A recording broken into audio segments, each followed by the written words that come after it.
এই যে আমার হাঁসগুলো কেমন আছে, ফুটফুটে খাওয়া করে গেলো, ওদের খাবার দিতে হবে। সকালে খাবার দিয়েছি, এখন আবার খাবার দিতে হবে।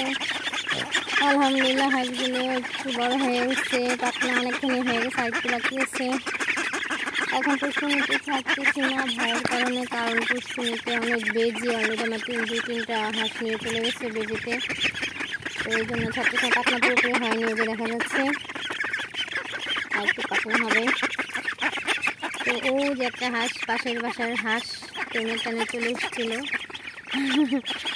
হাঁস রেখে দিয়েছি কিনে আমরা, কারণ বারবার এসে পরে আমরা হাঁস রেখে দিচ্ছি। তো অলরেডি কেমন লাগলো আমার হাঁসগুলো দেখে অবশ্যই জানাবেন। এখন খাবার দিন, আবার খাবার দিব, অলরেডি খেয়ে ফেলছে, এখন এসে খাবার দিয়ে দিব। আবার ভিডিওটা করে নিলাম, তার জন্য খাবার দেওয়া হয়নি, এই জন্য এসে খাবার দিব। ওকে, খোদা হাফেজ।